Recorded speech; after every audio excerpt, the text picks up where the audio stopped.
basadas en la reacción antígeno-anticuerpo. ¿Listo? Entonces les voy a compartir pantalla. También la clase va a ser grabada. Veo que solo hay 38 participantes y ustedes son como 46, según tengo en la lista. Entonces también por si tenían algún inconveniente, que me imagino que eso es la razón por la que no están en clase. Entonces les voy a empezar la grabación con el permiso de ustedes y para que les quede a ustedes disponibles. Y luego les empiezo a compartir pantalla.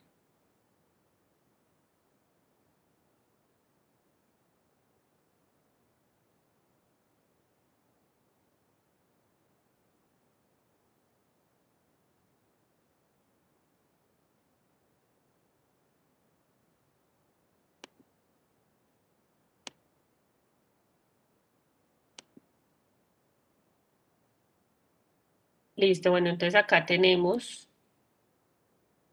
como les decía, el título del tema pues, del que les voy a hablar hoy. Y entonces iniciamos aquí con una pregunta. ¿Por qué utilizar pruebas inmunológicas?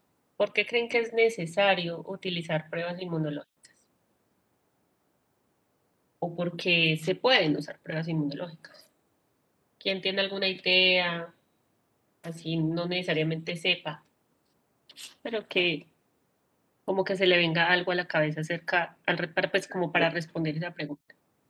Profe, ¿no sería como para tener certeza de un diagnóstico? Ujú. Pues sí, pero también existen pruebas moleculares que también nos permiten eso. Para evaluar la capacidad de nuestro sistema inmune de responder ante la enfermedad. Sí, por ahí va la cosa.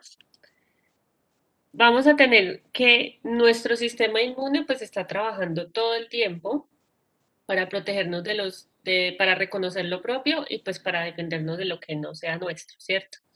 Entonces, eso va dejando una huella y también el entendimiento de cómo funciona el sistema inmunológico nos permite imitarlo y trasladarlo a un diagnóstico, ¿cierto? Entonces, esto tiene unas características. El hecho de la relación antígeno-anticuerpo ser como es, entonces, ese reconocimiento específico que se puede generar y esa unión específica entre el antígeno y el anticuerpo. Entonces nos va a permitir buscar antígenos o buscar anticuerpos, ¿cierto? Entonces, ¿qué características tiene? Que es específica, ¿sí? Entonces se maneja un modelo como de llave cerradura, ya que el antígeno y el anticuerpo son completamente como complementarios, por decirlo de alguna manera. También las características está dentro que esa unión es reversible, ¿sí? A pesar de que es muy específica, se puede revertir. Es rápida y es espontáneo, ¿sí? O sea, ocurre de una manera relativamente sencilla, entonces eso ocurre así pues a nivel natural y pues al entenderlo se puede digamos, realizar diferentes diseños de pruebas que son las que existen hasta el momento y todavía se siguen haciendo como nuevas variaciones de las que ya existen.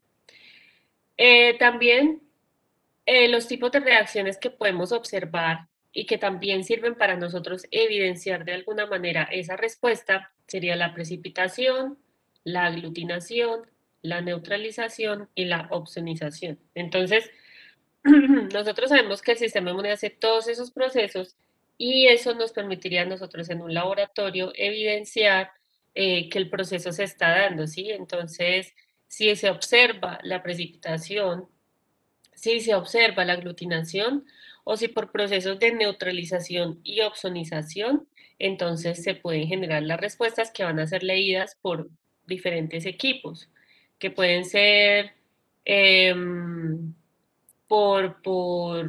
no se usa en este caso, por ejemplo, microscopio óptico y ya, sino que pueden ser microscopios de fluorescencia, pueden usarse citómetros de flujo, puede usarse diferentes técnicas que nos van a permitir ver de manera indirecta qué es lo que pasó con esa relación antígeno-anticuerpo, ¿sí?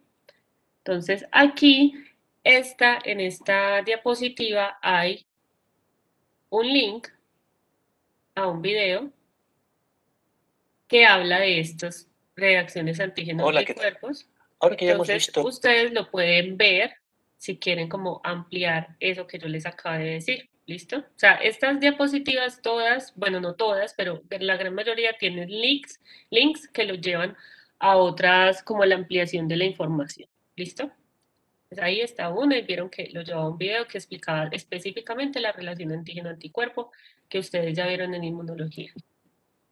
Bueno, entonces, ¿cuáles pruebas hay? ¿Sí? Entonces, miren que estamos hablando de que dependiendo de cómo interactúa el antígeno del anticuerpo, pues así se han diseñado. Entonces, miren, hay pruebas de aglutinación, pruebas de fijación del complemento, ensayos, pruebas de precipitación, pruebas como de transferencia o inmunotransferencia como el Western, ¿sí?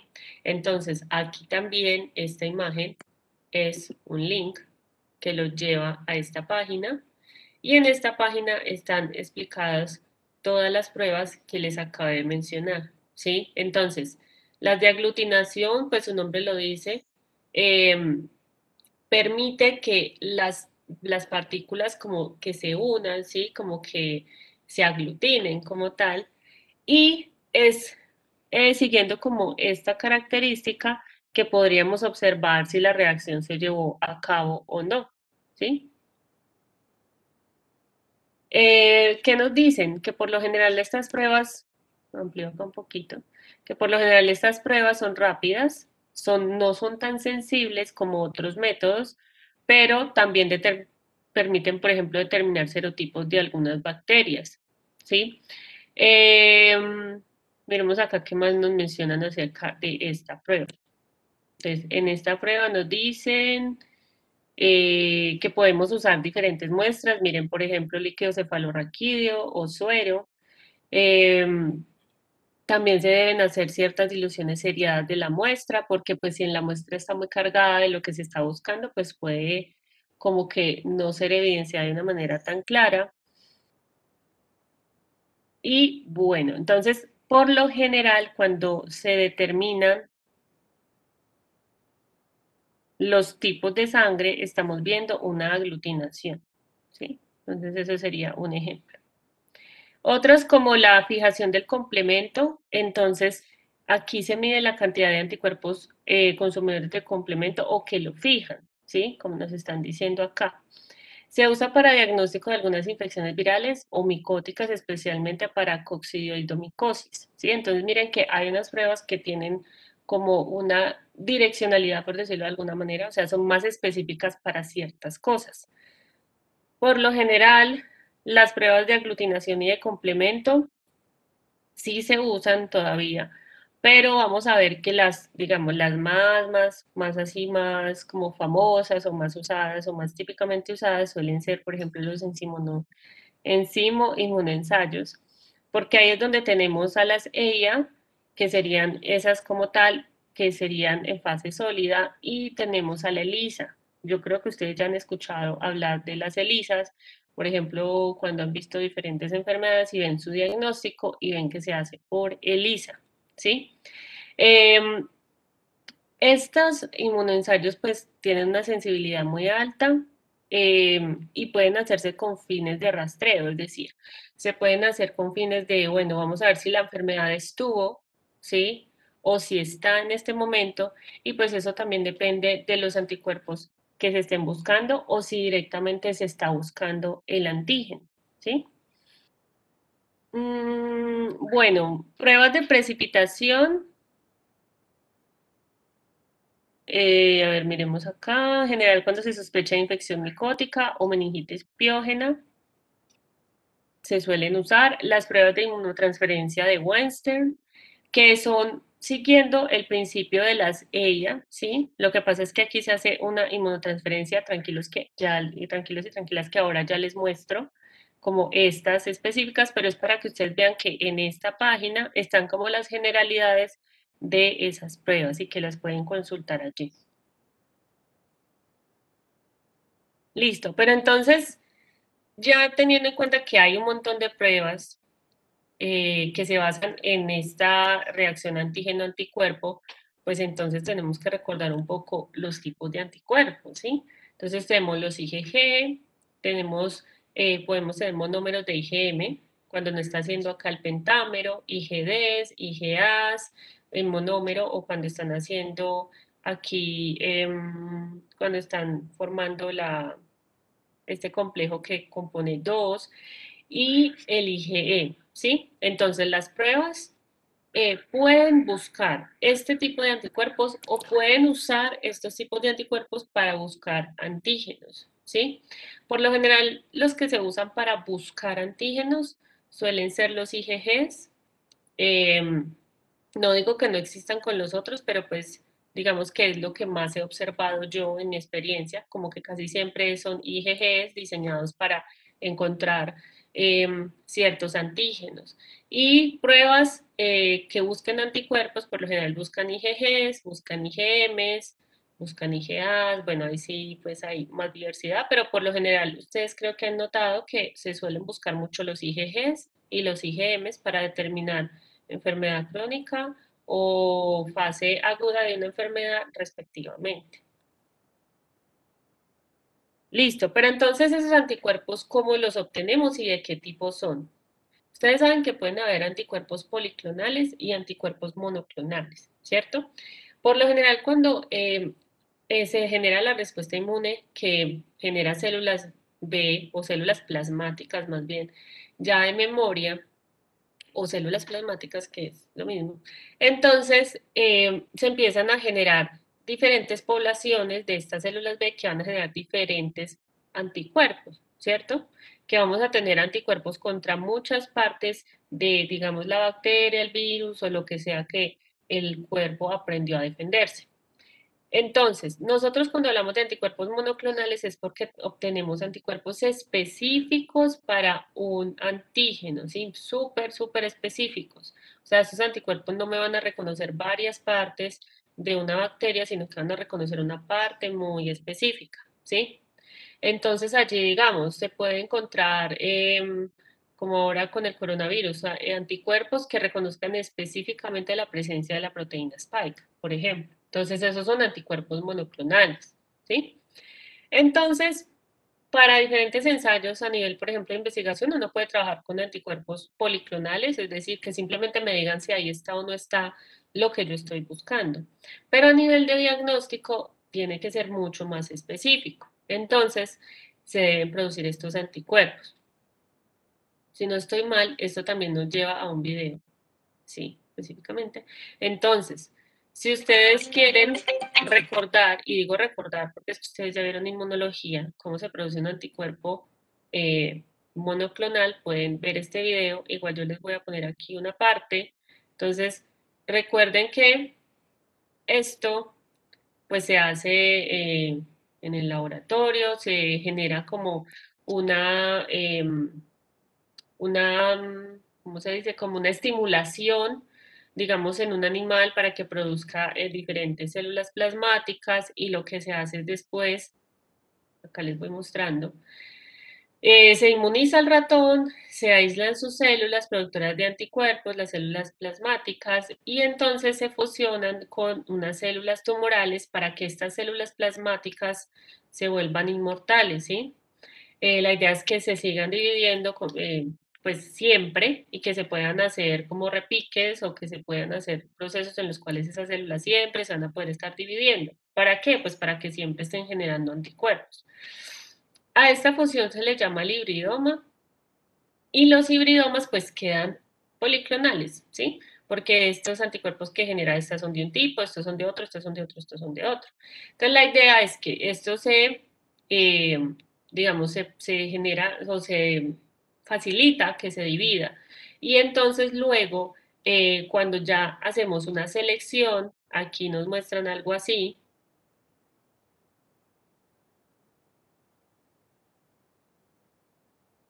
Nos muestran como que tenemos unas diluciones de esos, de esas muestras, ¿sí? Entonces tenemos ciertas diluciones para obtener una cantidad pequeña, más pequeña de eso que pusimos allí. Damos tiempo a que haya una división y luego lo que se hace es seleccionar, ¿sí? Vemos que se van tomando muestras y mediante las diluciones es que vamos pudiendo hacer como una especie de screening o de solo sacar lo que vamos necesitando. Obviamente nosotros ahí todavía no sabemos que tenemos, si tenemos o no el anticuerpo monoclonal, y pues esto ya lo hacen a nivel de pues las empresas de biotecnología, esto ya lo hacen, ¿sí? Entonces, aquí lo que se hace es como exponer eso que se generó o esos anticuerpos que ya serían ya más bien monoclonales, exponerlos al antígeno y ver entonces que se realice la reacción antígeno-anticuerpo. Entonces, en donde obtengamos los resultados que esperamos, ¿sí? Entonces, de allí ya sabemos cuál es la muestra que ya tiene esas células plasmáticas que nos van a generar esos anticuerpos específicos y ya las vamos a crecer en un medio donde pues va a tener todo el espacio y todos los nutrientes para que solo obtengamos ese tipo de, de anticuerpos. También podemos hacerlo así en modelo in vitro, en una caja de cultivo, o se puede volver a poner en un ratón y tomarlo, ¿sí? Se obtiene mayor rendimiento en ratón, pues por lo general, pero en estas cajas también de cultivo celular funciona perfecto, ¿sí? Pues por ejemplo, si uno quiere evitar el uso de animales, puede hacerlo mejor en este tipo de cajas. Entonces ahí como para que ustedes recordaran la parte de la obtención de los anticuerpos monoclonales que luego van a ser usados en las diferentes pruebas que requieran pues anticuerpos. Listo, entonces, dentro de las pruebas inmunológicas tenemos ciertos tipos, entonces tenemos ciertas pruebas directas o pruebas indirectas. Entonces, las pruebas directas están basadas en el principio de reacción antígeno-anticuerpo, como lo hemos venido diciendo, y investigan la presencia del antígeno. Estas pueden ser primarias o secundarias. Entonces, si es directa, es porque busca el antígeno. Por lo tanto, si es indirecta, es porque va a buscar el anticuerpo. ¿Sí? Entonces, ¿qué quiere decir esto? Que van a buscar que la huella inmunológica que dejó la enfermedad o que está dejando la enfermedad. Digamos, para toxoplasma, ya sabemos que la prueba es el ELISA, y el ELISA, si queremos saber si la persona tuvo la enfermedad o si la tiene, pues tenemos que hacer IgM para saber si está en fase aguda, pero lo tenemos que comparar con el IgM para ver si también ya generó IgM se buscan y se debe comparar con el IgG. Y pues allí hay como una relación entre esos dos anticuerpos, y pues dependiendo de la cinética de los anticuerpos, cómo se maneja en la enfermedad, entonces pues así podríamos decir, bueno, esa persona tuvo toxoplasmosis o tiene toxoplasmosis o se le reactivó la toxoplasmosis. Bueno, ahí se puede determinar eso mirando los anticuerpos. Entonces esas serían pruebas indirectas porque estamos buscando es lo que generó el sistema inmune a partir de la exposición a el patógeno, ¿sí? A ver, ¿qué más dice acá? Y también se dividen en primarias y secundarias, al igual que las directas. Bueno, entonces, dentro de las pruebas primarias, entonces, ¿cuáles tenemos?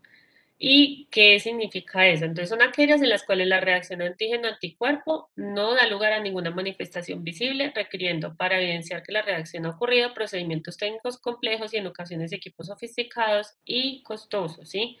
Entonces, necesitamos un equipo que nos dé evidencia de lo que está pasando. En la inmunofluorescencia necesitamos un microscopio de fluorescencia.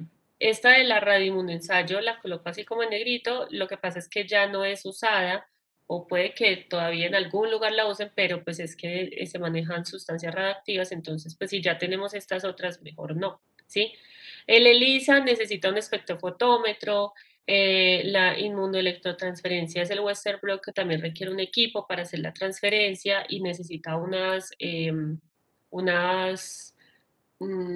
¿cómo se dicen? Como unos unas matrices de nitrocelulosa para poder ver las bandas y saber que ahí hay presencia o no de lo que estamos buscando. Y citrometría de flujo, pues requiere un citómetro de flujo, ¿sí? Entonces, digamos que aquí lo más caro sería el citómetro de flujo, y pues eso lo vemos de una manera indirecta, o sea, nosotros así con nuestros ojos a simple vista, si no tenemos estos equipos, no podemos saber qué pasó. Estas pruebas pueden ser directas o indirectas, o sea, lo mismo que les acabé de decir, o sea, estas son las pruebas primarias, pero yo, por ejemplo, con el ELISA puedo buscar antígeno o anticuerpo, con citometría de flujo puedo buscar antígeno o anticuerpo. Entonces, a eso se refiere. Las pruebas secundarias, entonces, estas son aquellas en las cuales la reacción antígeno-anticuerpo sí es visible, o sea, lo podemos ver, o sea, cuando la hacemos, de una podemos ver con nuestros ojos y no necesitamos un equipo así como los que mencionamos anteriormente, entonces la fijación del complemento o la aglutinación. Y aquí les coloco un ejemplo de una proteína que ustedes mencionan, pues, y que es una, digamos, como una medida para determinar si hay un proceso inflamatorio o no, si no estoy mal, si algo me corrigen, es la identificación de la proteína C reactiva, ¿sí? La PCR, pero pues que se refiere a proteína C reactiva, no la PCR molecular. Entonces, aquí esto se evidencia gracias a que esto es creo que es una aglutinación, sí, es una aglutinación. Entonces acá tenemos los poliestirenos, sí, entonces lo tenemos y acá se ve que tienen unidos a ellos anticuerpos específicos que van a buscar esa proteína C reactiva en el suero del paciente. Entonces, cuando lo encuentran, ¿qué pasa? Todo esto genera una aglutinación que va a ser visible y entonces a eso sería una prueba positiva o cierta cantidad más bien de proteína C reactiva. Lo mismo pasaría con pruebas de fijación de complemento, también permitirían ver algo pues como, por decirlo de alguna manera, a simple vista. Bueno, entonces después de esto pasamos a los ensayos que tienen que ver con los análisis en fase sólida. ¿Qué fase sólida? Pues puede ser una caja para hacer ensayos de lisa, puede ser también una matriz de nitrocelulosa, puede ser un vidrio donde se va a hacer la prueba IFI. Entonces, que hay una fase sólida donde vamos a colocar ya sea antígenos o anticuerpos para identificar antígenos o anticuerpos, ¿sí? Entonces hay una fase sólida. Entonces, estos son los EIA, los enzimo inmunoanálisis, y entonces acá nos están diciendo que para la detección de anticuerpos.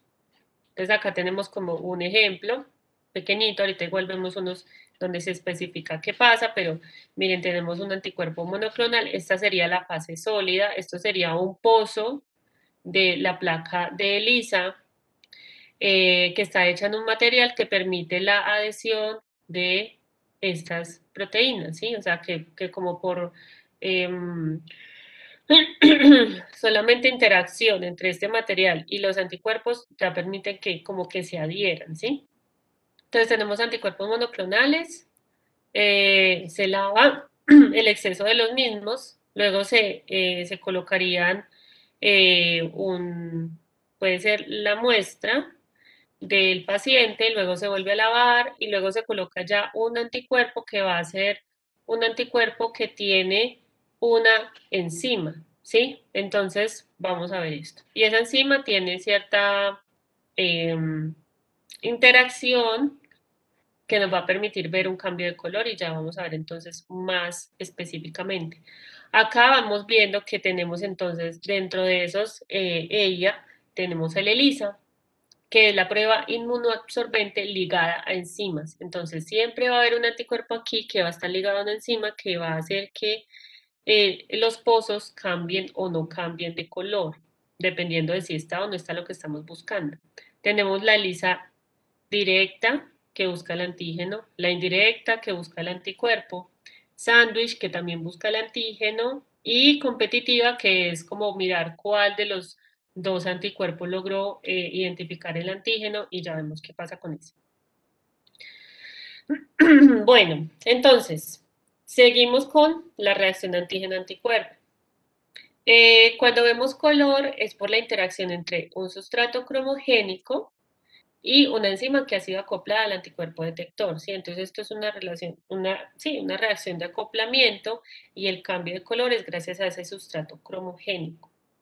Si debe medirse el anticuerpo, se coloca el antígeno en la fase sólida, como lo vimos anteriormente, y como una capa de captura, o sea, como que ahí se coloca el antígeno y obviamente los anticuerpos que sean afines, pues se van a unir a él.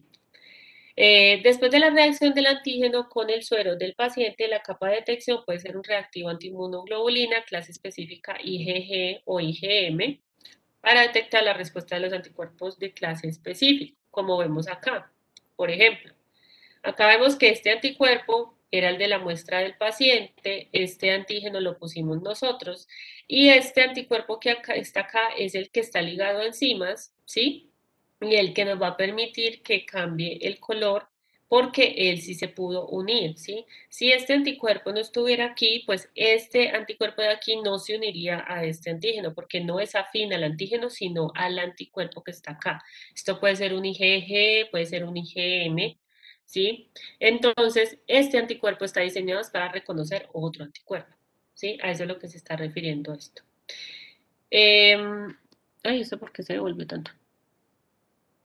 What happened? Bueno, aquí. Entonces, dentro de los métodos de la ELISA, dependiendo de la actividad enzimática, se dividen en dos tipos. Entonces, puede ser competitivos o no competitivos, ¿sí? Entonces, este de aquí sería el competitivo y estos de acá, estos tres primeros, son no competitivos. El ELISA competitivo, entonces, a diferencia de los que no son competitivos, lo que hace es que cuando hay ausencia de color, es una muestra positiva. ¿Por qué? Porque si se pudo identificar, en este caso, creo que esto lo muestro acá adelante.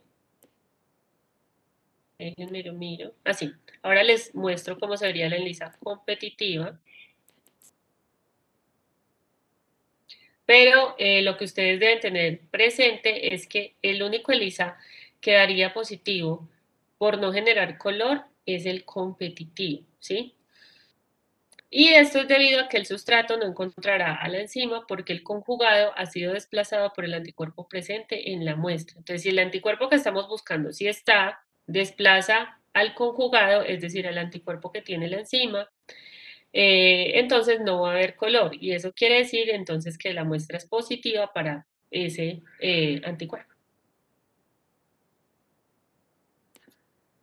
Bueno, el no competitivo entonces es tener en la fase, pues tener la muestra con el antígeno o el anticuerpo y ponerlo en la fase sólida y luego entonces si encontramos en la muestra eso que estamos buscando, tanto el antígeno como el anticuerpo, pues entonces el conjugado se va a unir a esto y entonces va a generar color, como más o menos lo que estamos viendo aquí. Entonces acá estamos viendo en esta parte de acá arriba, aquí las muestras positivas de abajo pueden ser controles positivos y las otras muestras probablemente son muestras de pacientes o lo que uno esté buscando y por aquí vemos unas que están muy claritas, esas probablemente den negativas y probablemente las más oscuritas den positivas. Bueno, entonces, dentro de los no competitivos tenemos a los directos y a los indirectos y ya sabemos qué significa directo. Detectar antígeno, indirecto, detectar anticuerpo. Como en este caso, directa, indirecta. Bueno, los pasos generales de una ELISA. ¿Y por qué digo generales? Es porque esto puede variar un poco dependiendo de la ELISA que estemos haciendo. También hay que tener en cuenta que hay ELISAs caseras. ¿Cómo que caseras? O sea, que no están hechas por un fabricante comercial, sino que se diseñan en el laboratorio para hacer pues investigación o para también empezar a generar una nueva prueba diagnóstica, pues empezamos haciendo ELISAs caseras en las cuales nosotros modificamos las condiciones hasta que logramos una sensibilidad y una especificidad esperada, ¿sí? Entonces, a veces la investigación usa mucho esto de hacer ELISAs caseras, porque va más allá del diagnóstico. Es más, bueno, voy a identificar con una ELISA qué tipo de bacteria es, qué tipo de parásito es, o si es un parásito más virulento, menos virulento y así. Entonces, es como, va un poco más allá de solo detectar la presencia de un patógeno. Bueno, entonces, los pasos generales. Entonces, el primero es tapizar o sensibilizar, también se le dice, cuando dice voy a sensibilizar la placa, quiere decir que uno le va a colocar el antígeno o el anticuerpo a cada pozo. La adición de la muestra, entonces, es lo que yo no sé que hay allí, entonces eso se lo coloco después a la placa, después de haberla sensibilizado. Entre cada paso suelen haber una serie de lavados. ¿Por qué? Porque nosotros no queremos obtener falsos positivos por, digamos, saturación de la muestra. Digamos, yo tengo una sensibilización muy cargada en los pozos. Entonces puede generar, es más, cuando adiciono la muestra, puede pasar que lo que ocurre es que se me aglomeró toda esa cantidad no sé, de pronto de antígeno y la muestra, y luego me da algo positivo, pero en realidad fue porque no lavé bien la placa, no porque se haya realizado esa reacción antígeno-anticuerpo como de una manera limpia. Eso puede pasar, entonces siempre hay unos lavados. ¿Cuántos? Eso también depende de la prueba. Hay unas, cuando están ya estandarizadas y son comerciales, a uno le dicen cuánto debe lavar, con qué debe lavar. Por lo general se hacen con buffers, buffer fosfato, bueno, diferentes buffers hay para lavar esto. Bueno, eh, también por aquí hay otra parte que no está incluida, por lo que estos son generales, o sea, que sirve para cualquier ELISA, pero muchas veces también hay necesidad, a veces no, de hacer una fase entre el número 1 y 2 de acá, que sería bloqueo. El bloqueo, ¿qué quiere decir? Como esto, o sea, el pozo tiene, digamos, muchos espacios disponibles para que se una ese antígeno o ese anticuerpo. La idea es que cuando haya la reacción antígeno-anticuerpo, o sea, entre la redundancia entre el antígeno y el anticuerpo, no que de pronto algo de la muestra quedó unido al pozo. Y como quedó en el pozo, luego llega el conjugado y lo identifica y entonces dicen, ay, la muestra fue positiva y en realidad fue porque se unió al pozo, no al antígeno o al anticuerpo que estaba allí. Entonces uno usa diferentes sustancias que rellenan los huecos, por decirlo de alguna manera, que quedaron disponibles. Entonces así también nos aseguramos que eso que se une es gracias a la reacción antígeno-anticuerpo y no a que se unió uno de estos dos fue al pozo, ¿sí? Como a la fase sólida. Bueno. La parte 3 sería la unión, entonces, de lo que estamos repitiendo como 1000 veces, la unión entre antígeno y anticuerpo. Y bueno, listo, cuando ya se realiza esa unión. También hay que darle tiempo de incubaciones a la ELISA, entonces a veces hay que esperar media hora, una hora, dependiendo como para darle tiempo a que se realicen las reacciones. Luego, como les decía, se lava, pero esos lavados pueden ser incluso entre cada fase.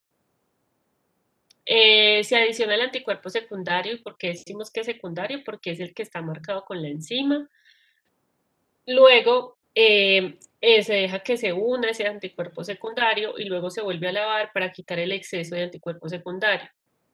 Se adiciona el sustrato, entonces ya la enzima va a tener con qué reaccionar. ¿Cuál enzima? La que está en el anticuerpo secundario. Va a tener su sustrato para reaccionar y eso es lo que va a hacer un cambio de color, ¿sí? También le damos un tiempo y luego paramos la reacción enzimática, ¿sí? La paramos y por lo general uno lo para como con un ácido o algo que desestabilice a la enzima, que pues los ácidos lo hacen perfectamente, no es sino cambiarle el pH óptimo a la enzima y ya pues entonces deja de funcionar. Y es como si ahí le tomáramos una foto al proceso. Y luego entonces es que vamos a tener ya un color que tiene que ver es con cuando paramos la reacción y lo podemos leer en un espectrofotómetro. Y entonces nos mira la longitud de onda de ese color y entonces uno lo mide en nanómetros, dependiendo de lo que uno esté usando, en 600 nanómetros, 450 nanómetros, bueno, Eso depende, eso es muy variable. Aquí les muestro entonces los pasos. Aquí fue de una lisa en general, por lo general una lisa no competitiva, y acá les voy a mostrar los de la lisa competitiva. Entonces tenemos anticuerpo anti-IgG, ¿sí? O sea que estos anticuerpos reconocen IgGs. Luego adicionamos la muestra, ¿sí? Luego agregamos la enzima que está conjugada, ¿sí? Entonces la enzima tiene aquí algo que me va a permitir que si se una, pues esto cambia de color. Agregamos la solución del anticuerpo. O sea, eso ahí se vuelve como una sopa.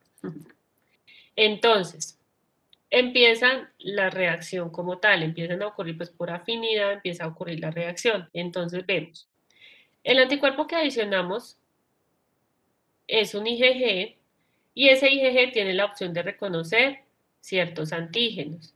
Entonces, si lo que adicionamos acá, que es la muestra, tiene una cantidad suficiente, en este caso son antígenos, tiene una cantidad suficiente, entonces miren lo que va a pasar. Van a empezar a competir por el espacio que se generó aquí. O sea, estos espacios de los IgGs que tenemos acá, que fueron capturados o que están unidos al anti-IgG, entonces aquí vemos que empiezan a ocupar los sitios. Si hay suficiente muestra con suficiente antígeno, estas enzimas van a terminar siendo desplazadas y por lo tanto no se va a generar color, ¿sí? Esto se lava, como les digo. Entonces se remueve lo que no se unió, por eso son importantes los lavados. Entonces podemos ver esto. Y entonces acá ya se adiciona el sustrato cromógeno. Si acá estaba la enzima, entonces acá adicionamos su sustrato y entonces vemos la reacción. Luego se agrega la solución de parada, como les decía, puede ser un ácido, para que la enzima ya deje de funcionar. Y entonces, cuando es muy colorido, quiere decir que hay muy poca o nada de muestra de lo que estamos buscando, por lo tanto sería negativo. Y si es muy clarito, quiere decir que hay suficiente muestra para que llene los espacios y que la enzima no alcance a unirse a estos anticuerpos, por lo tanto es una muestra positiva, ¿sí? Entonces, por lo general las soluciones de parada, como les decía, se leen a 450 nanómetros cuando se utiliza ácido sulfúrico. Bueno, y esa sería la competitiva. Acá entonces les estaría mostrando dentro de estas que ya les vengo mostrando desde el inicio, así se vería una ELISA indirecta, antígeno, anticuerpo en la muestra, anticuerpo secundario y pues genera color porque vemos que sí estaba presente. Y en la sándwich, que es una variación de estas ELISAs que no son competitivas, sería esta de acá, se busca el antígeno, ¿sí? Porque nosotros vemos acá esto, acá hay un anticuerpo de captura, acá hay un antígeno, acá hay otro anticuerpo, entonces uno dice, bueno, ¿qué se está buscando allí? ¿Sí? Aquí, por ejemplo, ¿qué se está buscando? Por lo general lo que se quiere buscar es el antígeno, ¿sí? En las ELISAs tipo sándwich. Y lo que hace es como la sándwich suele ser más específica todavía porque miren, tengo un anticuerpo que va a capturar el antígeno por un lugar, o sea, por un epítope, ¿sí? Entonces, digamos que va en una parte específica, lo va a coger. Y luego colocamos otro anticuerpo que lo va a también digamos, a reconocer por otro lugar. Y entonces esto me dice, sí, es que se fue reconocido por dos partes este antígeno y pues sí estaba presente, o sea, es mucho más específica. O incluso puede pasar acá que tenemos el que lo va a capturar, la muestra, otro que adicionamos para que haga como esta reacción aquí tipo sándwich y hay otro que reconoce es el anticuerpo que se unió a ello, ¿sí? Entonces miren que la ELISA tipo sándwich es como mucho más específica que estas otras sin decir que estas no lo sean, o sea, no es que estas no funcionen o que estas no sirvan, no. A veces para ciertos patógenos es mejor usar ELISAs tipo sándwich. Y también hay otras que se basan en la captura y se llaman así porque pues lo que hacen es como, sí, eso, capturar a IgM y lo capturan cuando está en su forma de pentámero. Entonces acá tenemos el anticuerpo anti-IgM humana, y entonces acá tenemos la muestra, por ejemplo aquí se adicionaría la muestra. Este es un ejemplo de la prueba para detectar IgM de Toxoplasma gondii, y entonces esta es una prueba comercial, y entonces esto lo saqué del inserto. Entonces acá podemos ver que lo captura, y luego tenemos un conjugado con peroxidasa, que sería la enzima, adicionamos el sustrato, y entonces pues si está presente, pues entonces va a generar color. Pero también se pueden capturar no solamente IgGs, perdón, como vimos anteriormente, sino también se puede capturar IgMs.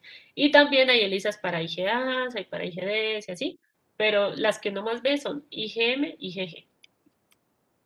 Bueno, entonces, ese sería el ELISA, competitivo, no competitivo, directo, indirecto.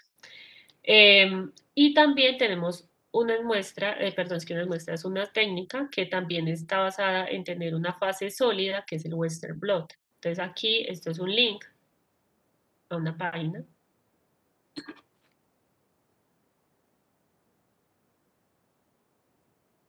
Entonces acá, como pueden ver, es como de una empresa, pero acá está la explicación de qué es, ¿sí?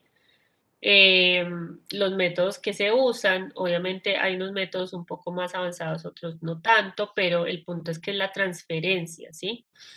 Entonces lo que estamos haciendo aquí es transferencia para observar, digamos, ciertos antígenos o anticuerpos. Entonces miremos a ver qué nos dicen.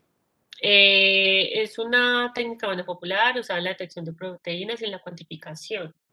Permite la separación y la identificación de proteínas específicas de interés dentro de una, como una mezcla compleja de proteínas. O sea, podemos tener muchos antígenos allí y el Western nos permite identificar pues la que estamos buscando. Por ejemplo, cuando tenemos células y las rompemos en muchos pedacitos y queremos identificar dentro de esas células si estaba cierta proteína, entonces miren que tener una célula lisada, o sea, como revuelta, con todos sus componentes y sacar de allí solo las proteínas puede ser complejo, pero como esta técnica es tan específica, nos permite encontrar dentro de ese lisado celular proteínas, por ejemplo. Esto se puede aplicar para diagnóstico de tecnología, biología molecular, proteómica y más cosas, ¿sí? Como les digo, esto no solamente es para diagnosticar, a nosotros en este caso nos importa para eso, pero ya saben ustedes que esto se usa pues para más cosas.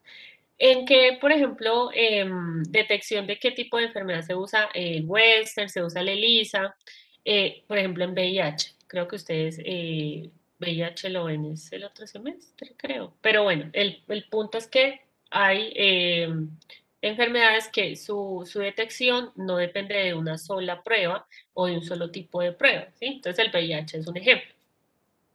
Em, Bueno, entonces el punto es que sirve para mirar expresión de proteínas, bueno, entre otras cosas. Y por aquí estaría el procedimiento.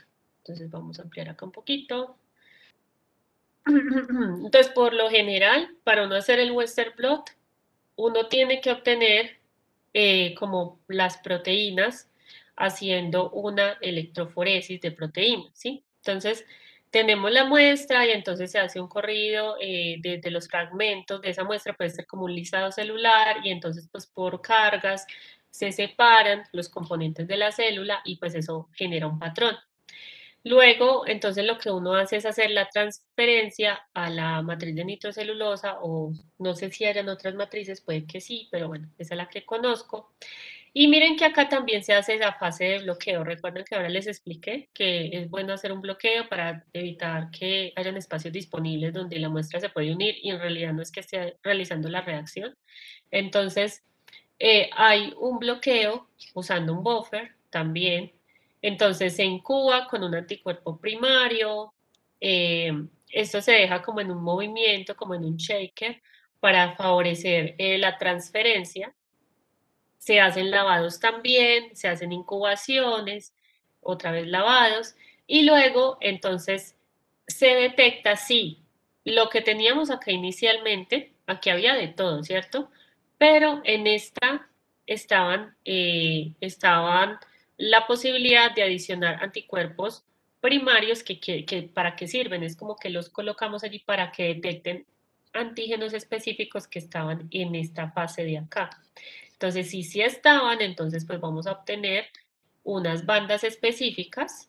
Esto por lo general es el marcador de peso molecular. O sea, acá vemos es peso, pero estas banditas que estamos viendo acá es porque aquí, o sea, en todo esto habían unos anticuerpos que iban a detectar ciertas proteínas, por ejemplo. Entonces acá eh, se detectaron, pero no se detectaron más, ¿sí ven? O sea, por aquí también había, aquí también había, aquí también había, pero no se detectaron gracias a que la prueba pues es específica y solo detecta lo que se estaba buscando. Aquí dicen que se usa el método para detectarlo, o sea, para visualizarlo, puede ser a simple vista o si de pronto se estaba manejando alguna, eh, no sé, alguna fluorescencia, pues entonces, pues se mira, estas pruebas pueden ser como combinadas, ¿sí? O sea, como usar diferentes técnicas como esto y también puede ser usarse ciertas fluorescencias y entonces se necesita un equipo que las lee, ¿sí? Acá están los pasos, como pueden observar, del 1 hasta el 8 y entonces, que es más o menos lo que yo les venía contando. Pero para que vean que un western tiene una adición, que hay que hacer una transferencia, pero de resto es como siguiendo el mismo principio de una ELISA. ¿Y por qué? Pues porque ambas pertenecen a las pruebas eh, que necesitan una fase sólida. Bueno, y también están las técnicas de inmunofluorescencia. Entonces, como les decía, requiere un microscopio de fluorescencia y esto lo que hace es que yo tengo una muestra y puedo tener, por lo general se hace para marcar estructuras celulares, ¿sí? Entonces yo necesito saber, puede ser para identificar presencia en un tejido, ¿sí? O en una muestra. Entonces yo coloco allí, coloco anticuerpos que están unidos a un, puede ser fluoróforo o, bueno, algo que genera fluorescencia, unas proteínas de ese tipo, y entonces, como lo detectan, pues los anticuerpos aquí están rodeando estas células. Quiere decir que estas células están opsonizadas, ¿sí?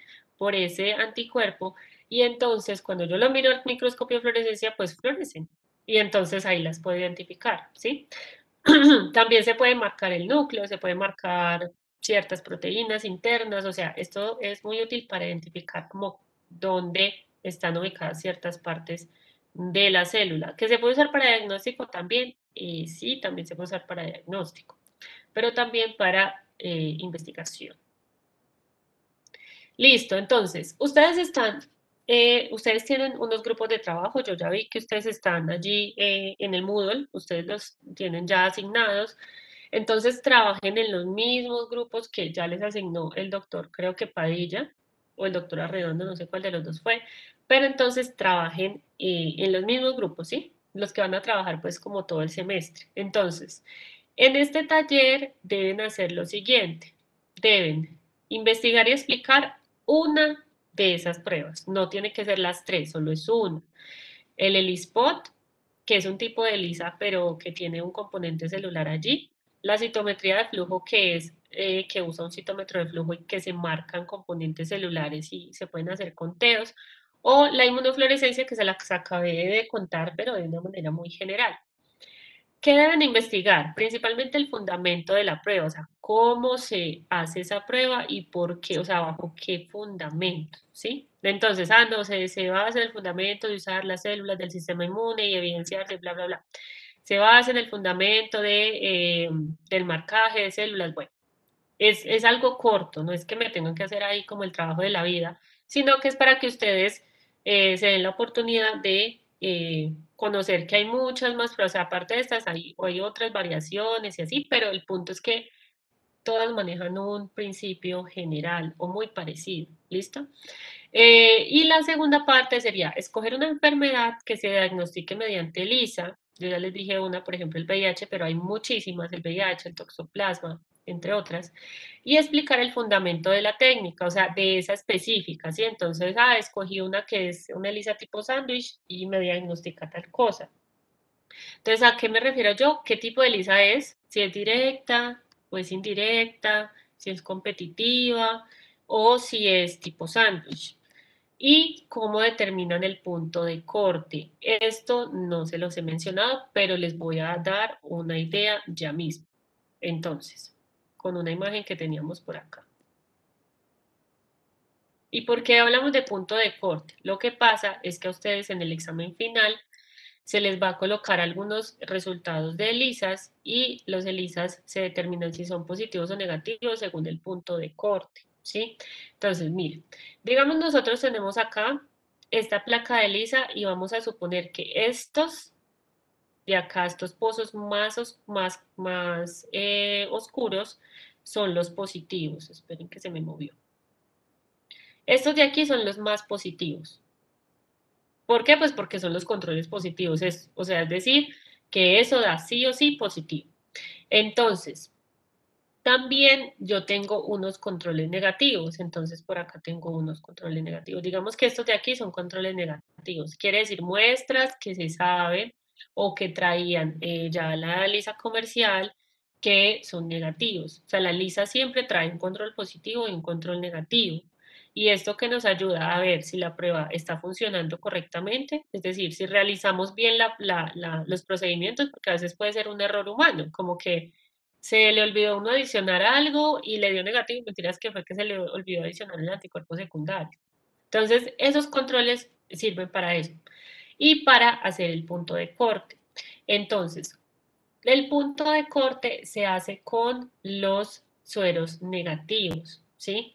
Entonces, uno tiene que hacer unos cálculos de unos promedios y unas desviaciones estándar allí, que pues que no vamos a hablar de eso en este momento, y ustedes no lo van a tener que calcular cuando sean médicos, y las pruebas, digamos, las comerciales tampoco se los ponen a calcular a uno, pero es para que ustedes entiendan eso de dónde sale.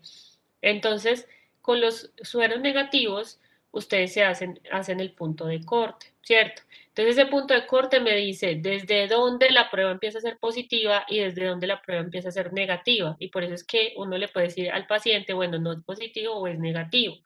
Pero eso ya está hecho en una lisa comercial, ¿sí? Entonces, lo que yo les pido aquí es que la lisa que investiguen, que probablemente va a ser comercial o incluso pueden investigar una casera, pues pueden buscar en una tesis, por ejemplo, entonces, para que busquen el punto de corte. Entonces, puede decir, ah, no, el punto de corte estaba sobre 0,2 unidades, dependiendo de cómo se mida la ELISA, y así ustedes se van familiarizando cómo es que se interpreta o cómo es que se lee un ELISA, ¿sí? Bajo qué unidades, eso cómo se mira. Entonces, para que lo hagan desde la, digamos que, autogestión, se puede decir.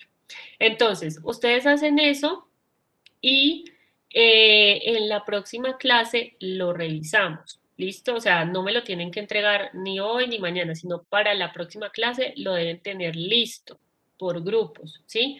Y entonces dedicamos un rato de la clase a hablar acerca de cómo fue el punto de corte, qué encontraron y hacemos una pequeña retroalimentación, unos 20 minuticos, y seguimos con la otra clase que tiene que ver con las pruebas basadas, pues las pruebas moleculares de diagnóstico como tal. Listo. ¿Alguna pregunta de lo que les acabo de decir? ¿O de alguna otra cosa? Profe, buenos días. Bueno, ¿Tenemos algún tiempo determinado para exponer lo que nos toca hacer? no, simplemente no, y no lo tienen que exponer, o sea, no tienen que hacer una Ah, presentación, ok. simplemente háganlo en un documento compartido, sí, o sea, como que lo tengan disponible. La idea es que dentro de 8 días yo les digo ya, bueno, con esa información, entonces entréguenmela aquí, pero después de que hayamos hecho como la retroalimentación. ¿Sí? O sea, el punto es que para dentro de 8 días lo tengan hecho, o sea, que el punto 1 y 2 esté hecho, pero no me lo Ok, tienen que exponer, no me lo tienen que entregar todavía, pero tienen que estar hecho y ese día sí les digo, listo, después de lo que hablamos acá, entonces ahí sí, entréguenmelo aquí o hagan esto, bueno, entonces por ahora solo háganlo, ¿listo? ¿Y hasta cuándo tienen? Pues hasta antes de empezar la clase, muchas gracias. ¿listo? Bueno, muchas gracias. Bueno, yo les comparto, al representante le comparto esta presentación, ¿sí? Para que pues tengan esta diapositiva y pues el resto. Y también se las coloco en el Moodle, ¿listo? Se las voy a colocar ahí, pues tanto para los que usen Moodle, los que no, bueno, para que lo tengan ahí como disponible. ¿Listo? Bueno, voy a dejar de grabar y les comparto esta grabación apenas la tenga.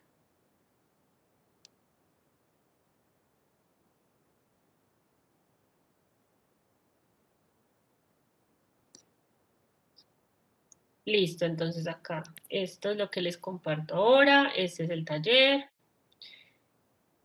¿No tienen preguntas?